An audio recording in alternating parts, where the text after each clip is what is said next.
So this is a sutta in the Anguttara Nikaya, Book of Sevens, 7.49. And it's in regard to 7 perceptions that are encouraged to be developed. The first one is the perception of asubha, or the non-beautiful. I'll just call it the ugly.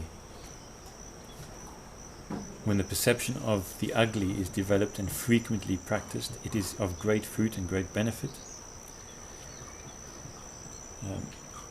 So when a bhikkhu often lives with such a purpose, his mind shrinks back and goes in the opposite direction and turns away from engaging in sexual intercourse. So either equanimity or the opposite direction of what the mind is attending to gets established if he practices this asubha. So either his mind turns away from sexual intercourse, or he gets based in equanimity, or his mind gets established in that opposite direction of what? Of what he's attending to, which is the beautiful. Right. So, and that Pali term is patikula manisikaram, usually translated as repulsive. So his mind gets established in the repulsive, but it's the other side. The other side Patikula. of what he's attending to. So it's the other side of what is being attended. Pati, against. Yeah, so it's against the directly opposite, as in the opposite side of the beautiful. So the side that's simultaneously there. Yeah. Not the opposite side in response to beautiful. So that's the point there, the opposite side. How would you know? Well, in order to define an opposite, you need to have that thing that this opposes it. So the whole point of the opposite side is to recognize that the ugly is present opposite to the beautiful, while beautiful is there. So it's not something you need to find in response to beautiful, but it's more like something you need to discern within the beautiful as the opposite side. Like, you know, if you say the two sides of the coin, you don't seek the second coin to see the other side of it. It's the same coin, but now you need to see the opposite side, the one you're not looking at. And the reason why that's so important is because most commonly, the way people practice the asubha is in response to the beautiful, as in, you want to get rid of the beautiful and replace it with the ugly. So those are just two separate things for you. You're not seeing that ugly within that beautiful, which is how you would cancel the beautiful, by seeing the opposite of it within it. But instead, you're just trying to get rid of the beautiful because it bothers you, and replace it with ugly because that supposedly not bothers you, or it shouldn't bother you as much if you want to practice the restraint. But in reality, what you're doing is just acting on account of how you're feeling. So the beautiful is there bothering you, and you just want to be free from bother, which is fine. You want to be free from bother, but how you go about it? Do you go about blaming the beautiful for the bother? Well, implicitly yes, because you're trying to get rid of the beautiful by replacing it with the ugly, which you're supposed to be cultivating. But that means you're just you don't really know where the bother is, and the bother is not in the beautiful. The lust is not in the beautiful. None of that is in the beautiful. It's in your own lack of understanding of it, not seeing the nature of it, attraction to it, and so on. Yeah, because you don't see the nature of that beautiful thing. That's why you're attracted to it. Exactly. Yeah. So, and you will not see the nature because now you think, oh, the attraction, the whole thing is in the beautiful, so all I need to do is replace the beautiful with these images of ugly, and then I'm free from attraction. No.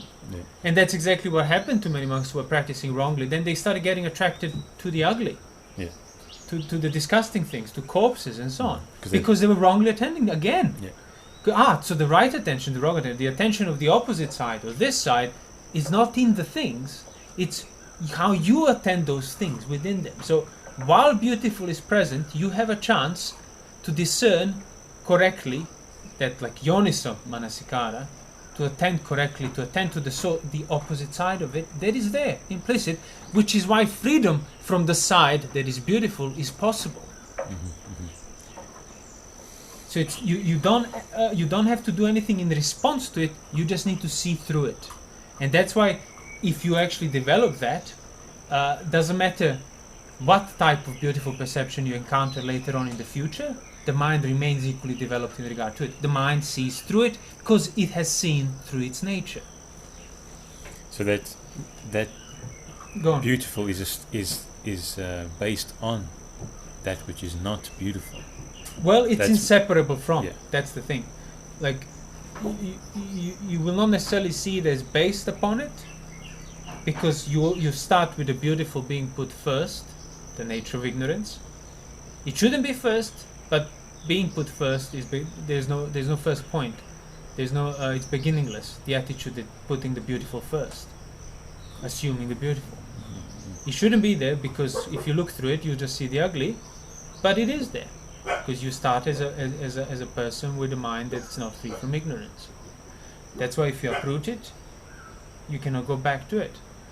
Because actually, if you see through the nature of beautiful as inseparable from ugly, then you realize it's not beautiful, it's just less ugly. Not as ugly, but equally ugly. Which means equally starts serving as a basis for dispassion. And that brings me to, I want to say, when you read that first, the opening, like, oh, he cultivates perception. How do you cultivate the perception of ugly or whatever? When when Buddha talks about cultivating perceptions, how do you cultivate perceptions? What is the practice of cultivating perceptions?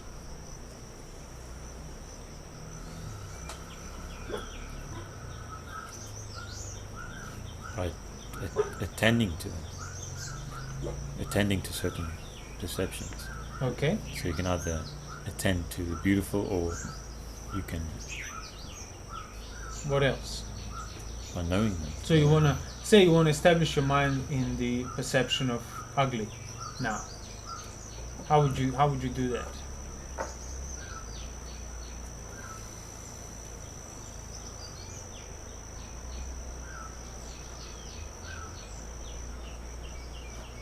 How would you discern the opposite side?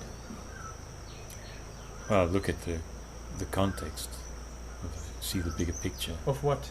of that whatever I'm finding beautiful. Right. So you need the beautiful first. Yeah. So and that's when we would say you should keep rechecking, so to speak, your mind. Or is there lust in it now? As in, is there presently enduring attraction to beautiful right here, right now? Then the answer is no. But then it's like, oh, but could there be lust in this mind? As in the future, in the moments to come, is my mind liable to become attracted again to something of sensual nature? So that's it. It's not just about, oh, now I have to go and look or taste or touch or engage in any form with sensual objects in order to see the ugly through it. No, quite the opposite. By not engaging through sensual objects, practicing sense exchange, you get to see the liability towards the attraction, which is present attraction. Like you will not be liable to be attracted to things in the future if that liability is not presently enduring as a form of attraction already. So that's when people sometimes judge, oh, you need to almost like, oh, you need to flirt with your kilesas to learn about them. No, quite the opposite.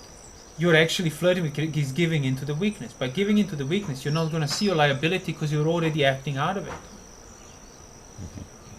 So you want to not engage with sensuality and then see that another reflection that we will say, so is my mind liable to future arising of these things? Can lust, greed, aversion, delusion arise in this mind? They're not here now, but could they be here?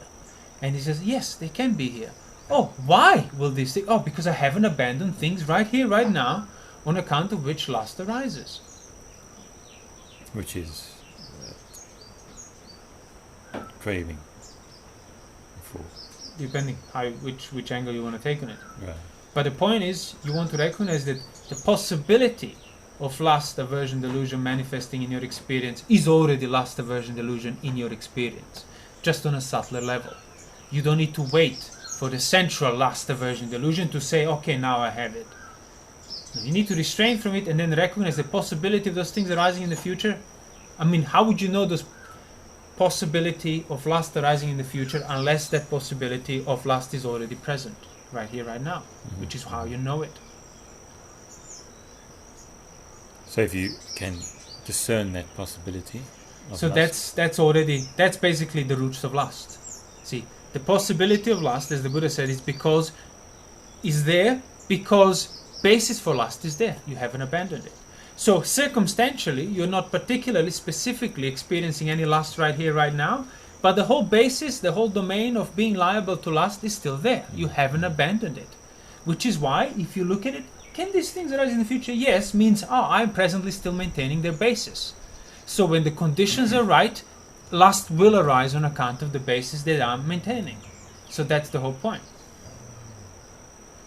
And that's what you recognize. So what would be the basis for lust arising? The future lust arising.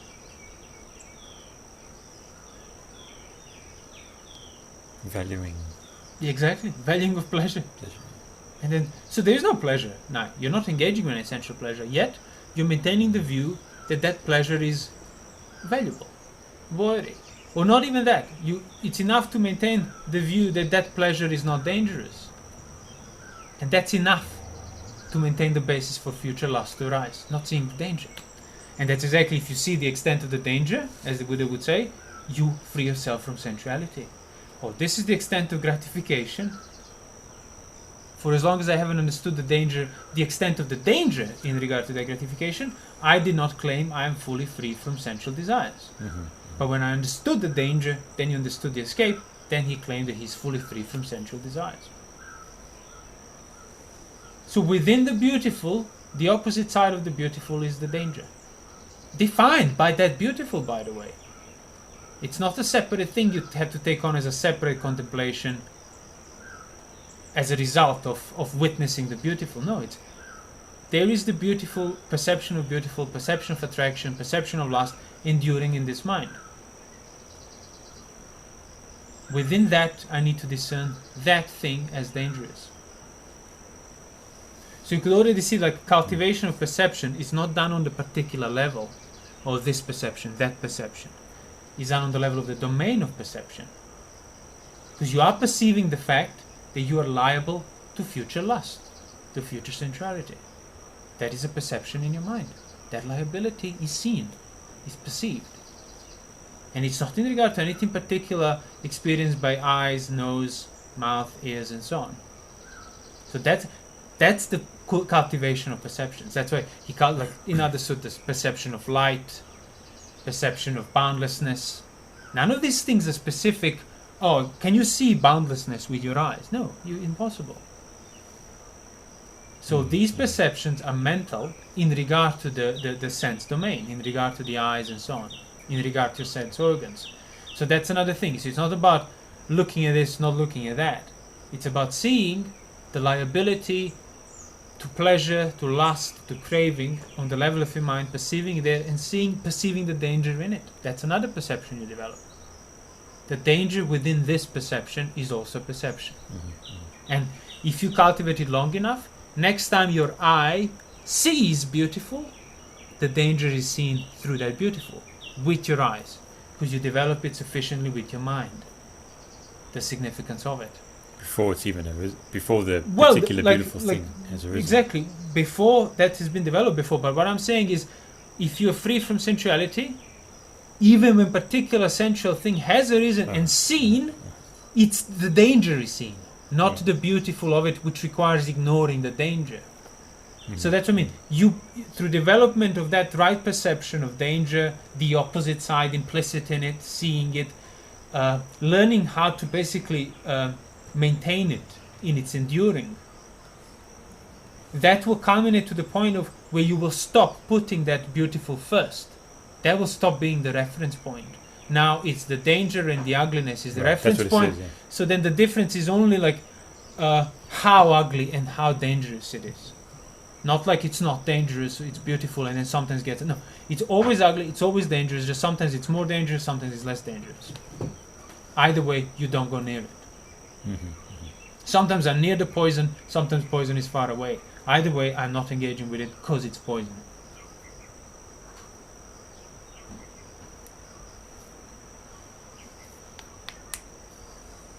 Yeah, so it says that opposite side gets established once you have developed that perception. Mm. Those are the things that your mind will turn away from. Yeah. Prospects of sensuality. Yeah. You'll be dispassionate, equanimous towards. So such the things. development of perception then means development of the right characteristics. They're implicit in it, but you choose to ignore them.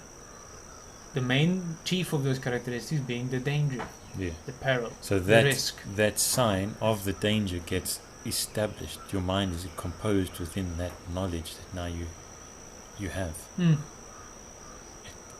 It can't forget about it. No, because everything is dangerous. Yeah. So you don't need to keep thinking danger, danger, danger. You just need to keep seeing, hearing, smelling, tasting, touching. Danger becomes implicit. In the same sense, a possibility of pleasure is implicit for the mind not free from sensuality. Well, mind free from sensuality has replaced the possibility for pleasure with possibility of pain and danger and something you will shy away from. So it's effortless. You don't need to maintain your freedom from sensuality and protect it, because that's not freedom then. Yeah. Freedom means you're free. You're literally freed because you replaced it correctly, you reversed the order, and you fixed it, so to speak. You healed it up. So it's learning how to, and that's, again, the subtle thing I'm trying to point out here is that inevitably you have to start with like a fabricating the perception of danger upon sensuality. It's dangerous, it's dangerous, it's dangerous. And usually in response to sensuality. The mind has perceived sensuality, craves, it wants the pleasure, it's so painful, I must get rid of it, I must get rid of it, I must get rid of it. For as long as you have that attitude, you will not be able to see through that which you're trying to get rid of. Because you don't want to get rid of the sensuality as the cause for your bother. No, you want to get rid of your attraction towards sensuality that's kind of indifferent to your bother. As the Buddha said, for Tathagata, beautiful things remain in the world. He still perceives this is beautiful, this is ugly. This is what used to excite me, now it doesn't. Mm-hmm. So you don't lose perception of what's agreeable, what's disagreeable, but you lose attraction to it because you've seen the danger in that attraction to beautiful. But for as long as you're trying to replace and get rid of the beautiful, you're not seeing the opposite side of it. So literally, the coin given to you, you're so scared of its face because you might have a desire for it, so you try to replace the coin, but how can you then see what's behind it? What's the other side of that coin? You need to allow it to endure. That's why sense restraint is absolutely not negotiable. Because sense restraint is that prerequisite, that sort of precondition of you developing sufficient strength to be able to allow the beautiful thing, if it has a reason, you don't seek it out, but if it has, and it will arise, because you're not free from sensuality. When it arises, you don't want to get rid of it, you want to see through it. And for that, it needs to endure with that like a sharp, inciting sort of edge. But if you have developed your behavior beforehand, as the Buddha would say, you will not act out of it, which means you get to see it. And you get to see then your responsibility for your own attraction. It's not in things, it's in your own unchecked craving towards it. So that's how you get to see the asubha of subha, through subha. And you will not see that on the level of the eye, nose, smell, ears, sound, and so on.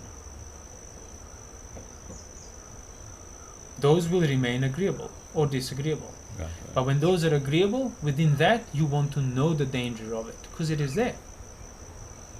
That's how you transcend both sense organs and sense objects, not just the sense objects. Mm-hmm. Being developed in regard to your own body, as in seeing it for what it is, seeing the danger for it, not cultivating lust and passion and desire towards it. You know, the simile, like a beautiful young woman or a young man in their youth, and somebody puts a dead snake around their neck. Would they be like disgusted and appalled, just get rid of it? That's how you should cultivate attitude towards your body. So it's like, within this body, that's healthy, that's okay, that I don't see any problem with it at the moment. You need to, like, you can't get rid of it. So what you need to do within that, because you only have one body, so you can't just replace it with a more suitable body for contemplation. Mm-hmm. And you certainly don't want to wait until you get sick, old, and falling apart.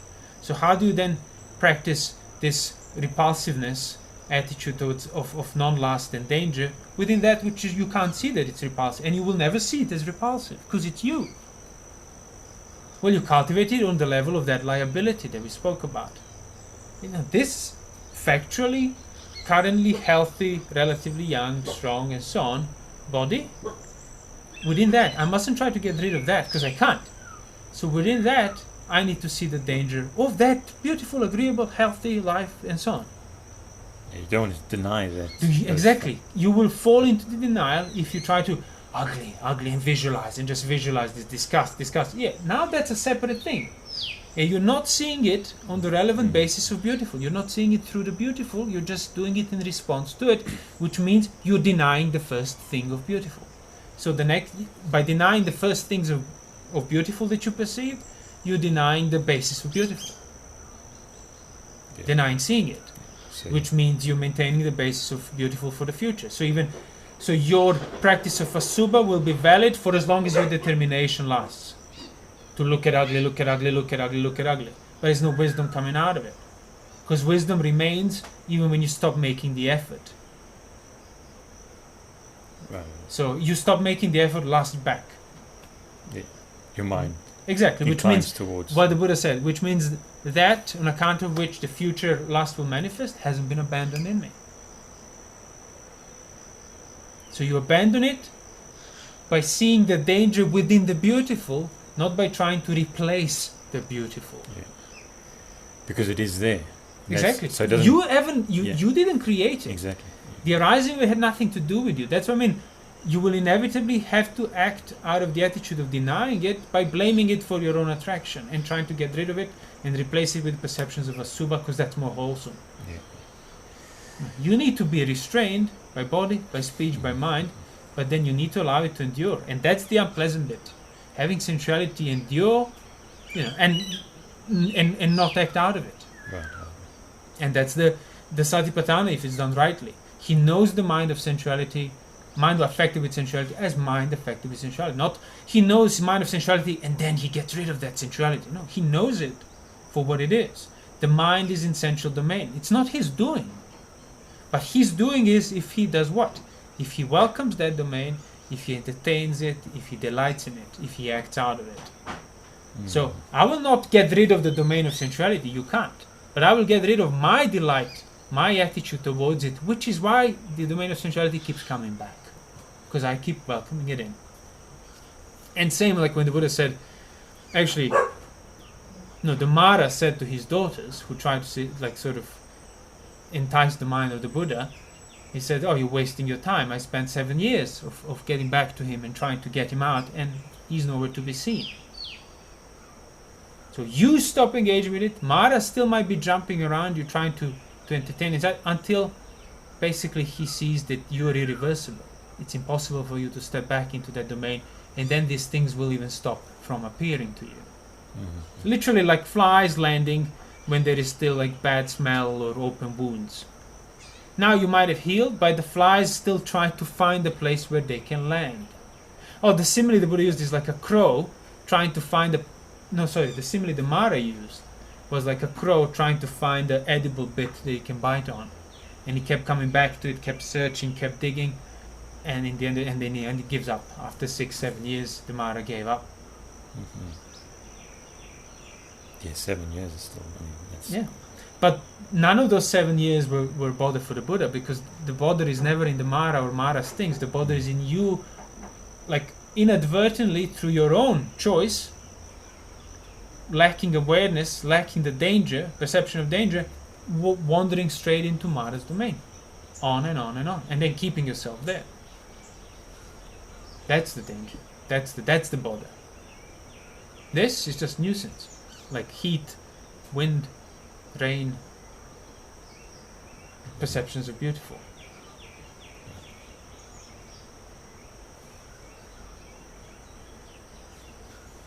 So learning how to allow beautiful to endure without acting out of it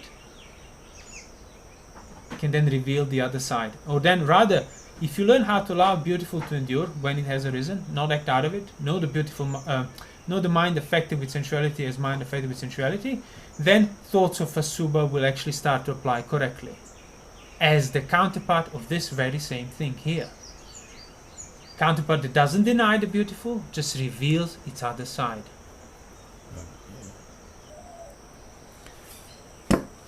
So continuing in regards to those perceptions that need to be developed.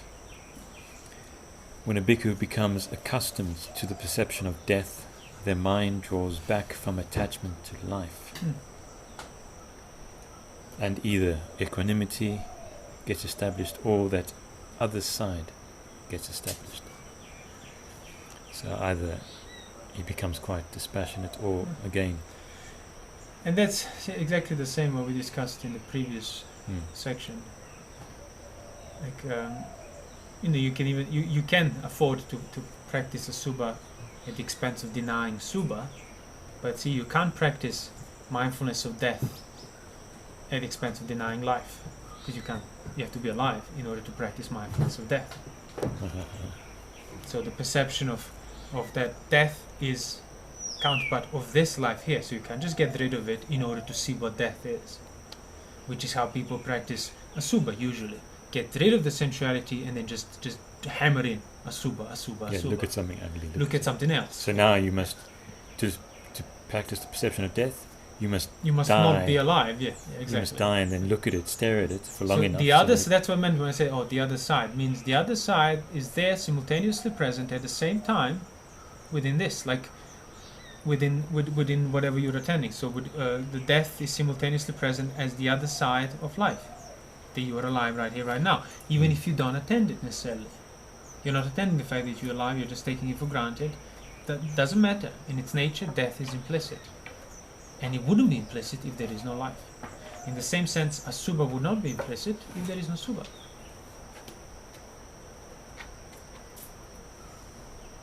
So if you actually, instead of following the direction that taking your life for granted offers, you start discerning whenever there is life, death is implicit.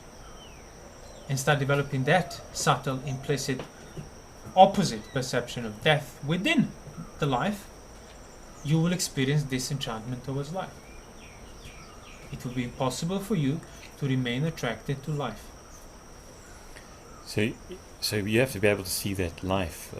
Exactly. You have to be able to see it for what it is. In the same sense, you have to be able to see Subha for what it is.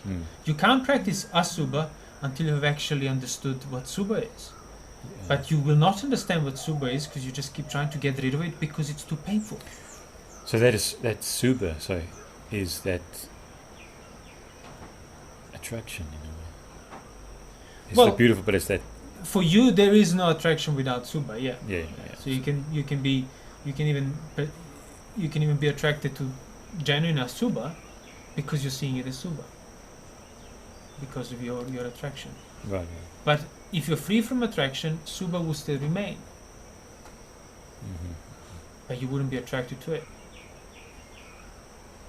So you have to be able to see the phenomenon of life. Yeah.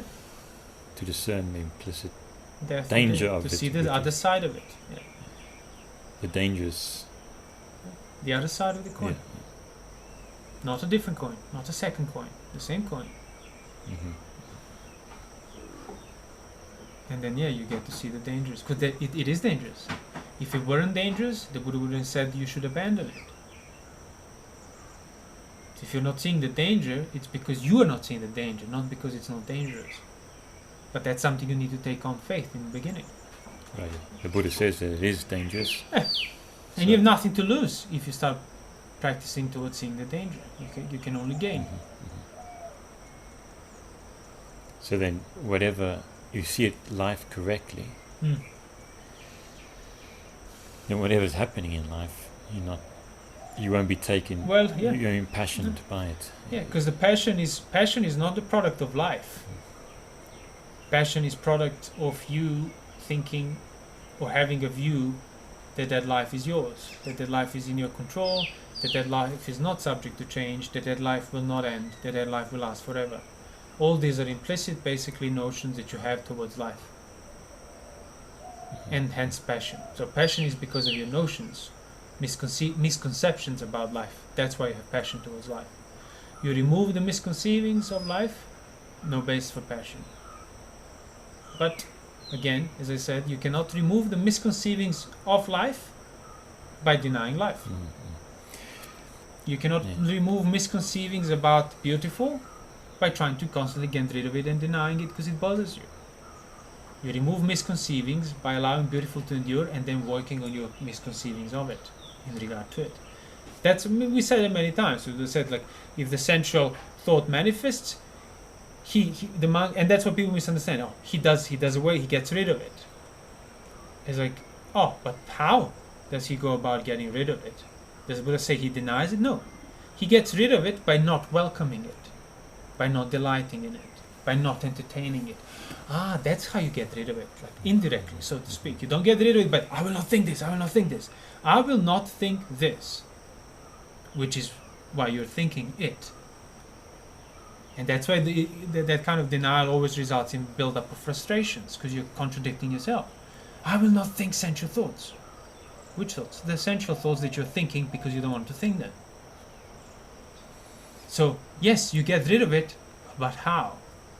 You get rid of the sensual thoughts, or you get rid of the intoxication with life, but not carelessly welcoming it, delighting in it, entertaining it. So it arises on its own, I will not welcome it. Doesn't mean I'll go out and chase it away or try to kill it or no. I will just make sure I remain mindful of not welcoming it with any gesture or any implication or any hint. I will not give in to welcoming this. And you do that long enough, the thing will go away. And that's how you got rid of it. And again, you don't have to go and seek out, death or possibility of death. No, because it's already there. That's the whole point. If you seek out, means you still imply, with your view, that the problem is in those individual things that you're now seeking out to prove to yourself that you're not subjected to them. Well, you obviously are. Yeah. No, you're always close to death. Restrained from those things, you ask yourself, am I subject to this? Yes. So, it's already there. So what is there to seek out when it's already there? Can future lust manifest in me in the future? Yeah, I'm not sure. Means yes. Unless you know that it can't, that's the basis for yes, it can. And that's already there, right there, experience right there and then, here and now. So what is there to seek? So if you seek out individual examples of lust or so on to prove to yourself that you're not lustful, means you're fully lustful and you still think the problem is in those individual things that you perceive, not in your mind of welcoming, delighting, entertaining it. So you can ask yourself, am I subject to death? Yeah. Will I be affected if my life were to end next second? Yes, there you go. I don't know. There you go. You will. So how can you then free yourself from death without denying life? By seeing the danger in life and removing slightest passion towards life while the life is still there. And then you'll know, it's the passion that kept me bound to life that's subject to death, not life in itself. Hence, freedom from life is possible without needing to die. And that's why when you do die, as the Buddha would say, you will not be reappearing anywhere else. Because you have severed any bond with the entire domain. Any of inclination samsara. to Yes.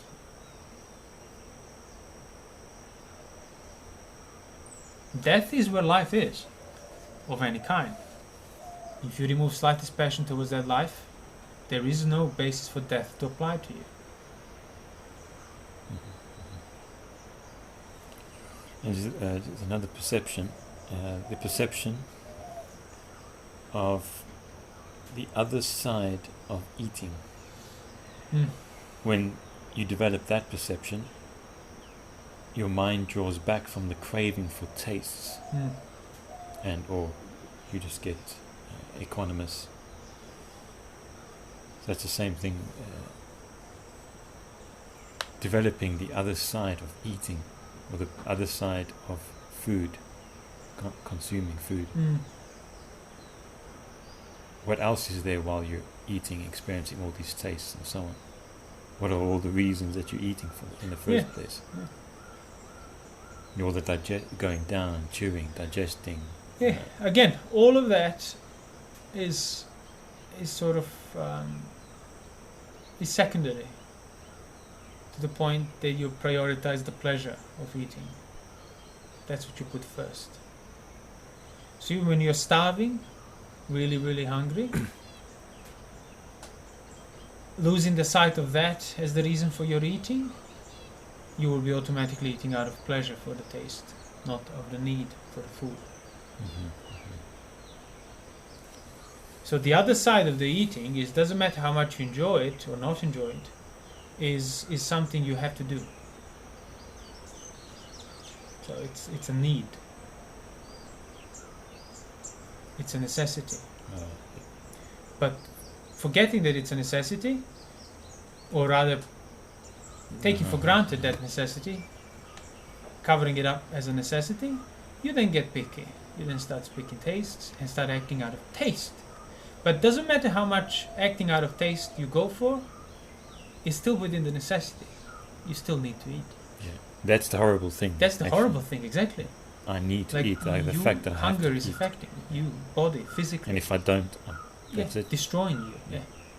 So the pressure of eating is there, but you ignore that because you took food for granted, and then on account of it, you develop now priority of tastes, Yeah. priority of Right. pleasure, which is fully within that need. Mm-hmm. So all you need to do is uncover the need that you covered up as the first, and then taste is the second, not the other way around.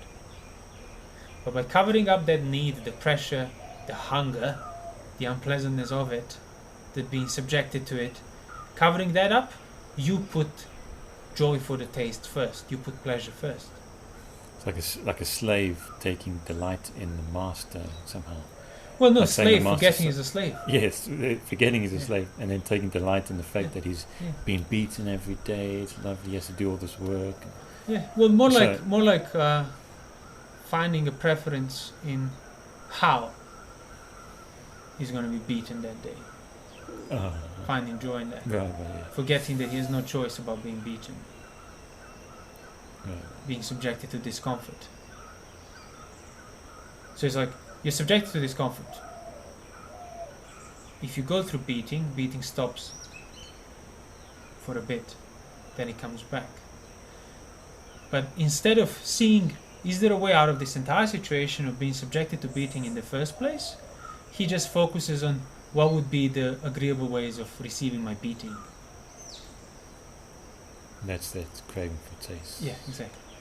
So instead of investing his effort in finding the way out of his slavery altogether, where he won't be receiving any beatings, any punishment, his efforts are invested in pursuing, maybe a silky whip or something else that's not as coarse as other forms of beating. But it's still something you have to go through. It's like, so through your own chasing of refined forms of punishment, you keep yourself still bound to the punishment.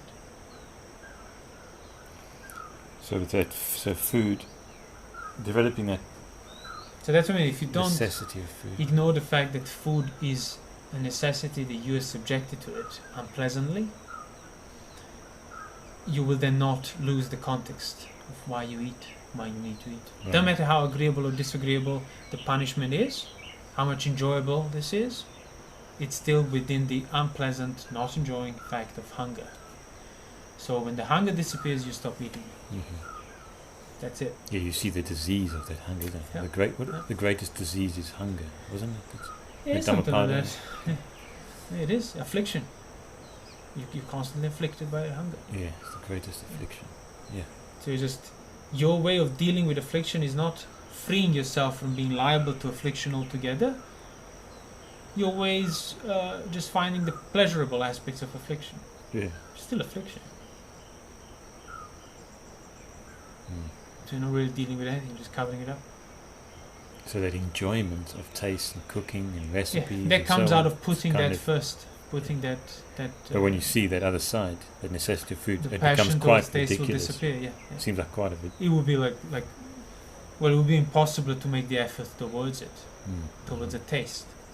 Doesn't mean that like you will not taste it if something is agreeable. It's just it would be impossible for any amount of agreeable or disagreeable taste to disturb your mind, or to like tip back that picture into putting first which is second, and putting second which is first.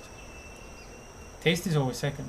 Pleasure the taste or displeasure of the taste is always second. To the To nece- hunger. to hunger.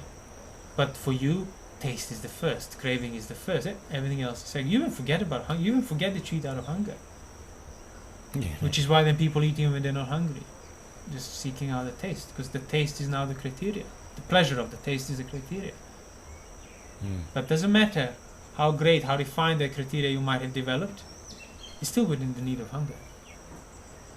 If there's no need for food, you wouldn't be engaging with food.